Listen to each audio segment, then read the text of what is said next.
నీతి ఆయోగ్ సమావేశంలో ప్రధాని మోదీ కీలక వ్యాఖ్యలు చేశారు. అంతా టీమిండియాలా కలిసి పనిచేయాలని పిలుపునిచ్చారు. కేంద్ర రాష్ట్ర ప్రభుత్వాలు కలిసి పనిచేసినప్పుడే అభివృద్ధి సాధ్యమని ప్రధాని మోదీ అభిప్రాయపడ్డారు. కేంద్ర రాష్ట్ర ప్రభుత్వాలు కలిసి పనిచేస్తే ఏ లక్ష్యాలైనా సాధించవచ్చని అన్నారు. ప్రతి రాష్ట్రం అంతర్జాతీయ ప్రమాణాలతో ఒక పర్యాటక కేంద్రాన్ని అభివృద్ధి చేయాలని మోదీ సూచించారు. పర్యాటకం పెరిగితే అది నగరాల అభివృద్ధికి దోహదపడుతుందని ప్రధాని అభిప్రాయపడ్డారు.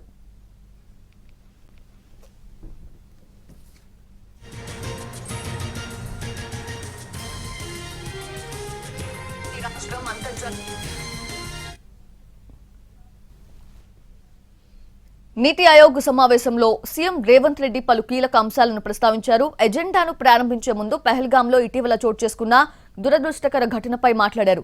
ఆ ఘటన దేశం మొత్తానికి వేదన కలిగించిన విషాద ఘటన అని అన్నారు. బాధిత కుటుంబాలకు ప్రగాఢ సానుభూతి తెలియజేశారు. ఉగ్రవాదంపై పోరాటంలో దేశ సాయుధ దళాలు చేపట్టిన ప్రతి చర్యకు సంపూర్ణ మద్దతు ప్రకటిస్తున్నామని తెలిపారు.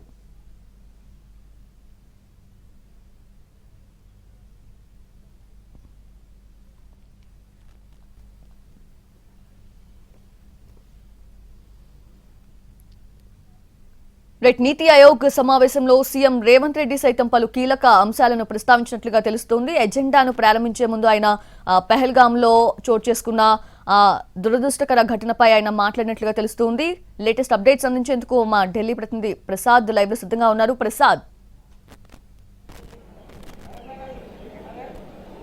నీతి ఆయోగ్ 10వ పాలక మండలి సమావేశం విజయవంతంగా ముగిసింది. ప్రతి సంవత్సరం కూడా ఒకసారి నిర్వహించుకున్నటువంటి ఈ నీతి ఆయోగ్ పాలక మండలి ఒక థింక్ ట్యాంక్ లాంటిది. విధానాల రూపకల్పన, భారతదేశంలో ఉన్నటువంటి ప్రభుత్వాలన్నీ కూడా కలిసి ఏ రకంగా విధానాలు రూపొందించుకోవాలి, అదేవిధంగా రాష్ట్రాలు కేంద్రము రెండు కలిసి సమాఖ్య స్ఫూర్తితో ఏ రకంగా పనిచేయాలన్న అంశాన్ని దృష్టిలో పెట్టుకుని గతంలో ఉన్నటువంటి ప్రణాళిక సంఘాన్ని నీతి ఆయోగ్గా మార్చి ఆ మేరకు కొత్త రూపురేఖలు దిద్దారు ప్రధాని నరేంద్ర మోడీ. ఆ మేరకు ప్రతి సంవత్సరం కూడా ఈ రకంగా సమావేశాన్ని ఏర్పాటు చేసుకోవటం, అదేవిధంగా రాష్ట్రాలు చేసే సూచనలు, రాష్ట్రాలను కూడా వాళ్ళు కూడా కేంద్రం యొక్క ఆలోచనకు తగ్గట్టుగా వారికి అనుగుణంగా పనిచేసే విధంగా కేంద్రం కూడా తన విధానాలు రూపొందించుకునే ప్రయత్నంలో భాగంగానే ఈ సమావేశాన్ని ఏర్పాటు చేయడం జరిగింది. ప్రధానంగా ఈ సమావేశంలో ఉభయ తెలుగు రాష్ట్రాలకు చెందినటువంటి ముఖ్యమంత్రులు పాల్గొన్నారు. ఆంధ్రప్రదేశ్ ముఖ్యమంత్రి ఈ సమావేశంలో పాల్గొని చాలా విస్తారంగా, చాలా విస్తృతంగా తనకున్నటువంటి ప్రణాళికలు, ఆలోచనలు ఈ సమావేశంలో చెప్పడం జరిగింది. అయితే ఈ సమావేశంలో చెప్పినటువంటి ప్రతి అంశాన్ని కూడా ఇతర రాష్ట్రాలు ఆదర్శంగా తీసుకోవాలన్న అంశాన్ని కూడా ప్రధాని సూచనప్రాయంగా ప్రశంసిస్తూ మాట్లాడటం జరిగింది. ఈ రకంగా ఆంధ్రప్రదేశ్ ముఖ్యమంత్రి $2.7 ట్రిలియన్ మేరకు ఏ రకంగా అంటే $2.7 ట్రిలియన్ మేరకు ఏ రకంగా ఆర్థికాభివృద్ధిని సాధించాలి 2047 వరకు అన్న ఒక ప్రణాళికను, అదేవిధంగా రోడ్డు మ్యాప్ను కూడా ఈ సమావేశంలో వివరించడం జరిగింది. అదేవిధంగా అనేక అంశాల్లో ఏ రకంగా అభివృద్ధి సాధించేందుకు అవకాశాలు ఉన్నాయి, ఏ రకంగా ఆంధ్రప్రదేశ్ లో లభించే వనరులను ఏ రకంగా సమర్థవంతంగా వినియోగించుకుంటాము, ఏ రకంగా సంక్షేమ కార్యక్రమాలు చేపట్టాము అనే అంశాన్ని దృష్టిలో పెట్టుకుని ఇటు కేంద్రము ఇతర రాష్ట్రాలు కూడా సహకరించాలి అన్న అంశాన్ని కూడా చివరిలో ముఖ్యమంత్రి చంద్రబాబు నాయుడు మాట్లాడడం జరిగింది. అదేవిధంగా తెలంగాణ ముఖ్యమంత్రి రేవంత్ రెడ్డి కూడా అయితే ఆయన మాట్లాడటానికి అవకాశం లేదు.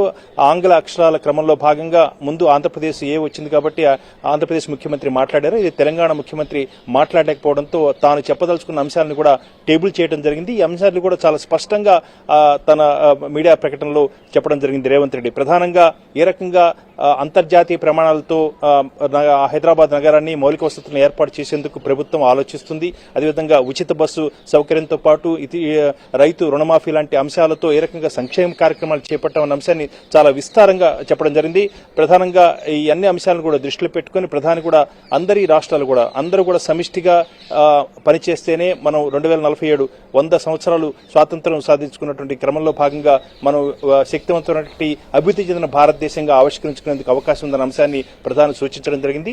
రాష్ట్రాలు కూడా ఆ మేరకు ముందుకు రావాలి, రాష్ట్రాల ఆచరణ కూడా పరిగణలో తీసుకుంటామన్న అంశాన్ని కూడా ప్రధాని నరేంద్ర మోడీ ఈ సందర్భంగా చెప్పడం జరిగింది. నీతి ఆయోగ్ చైర్పర్సన్ గా ఉన్నటువంటి ప్రధాని మోడీ అధ్యక్షతన జరిగిన ఈ సమావేశంలో అనేక అంశాలు చర్చకు వచ్చాయి. వాటిని కూడా పరిగణలో తీసుకోవాలని చెప్పి కూడా ప్రధాని సూచించడం జరిగింది. Right Prasad, thanks for the live update.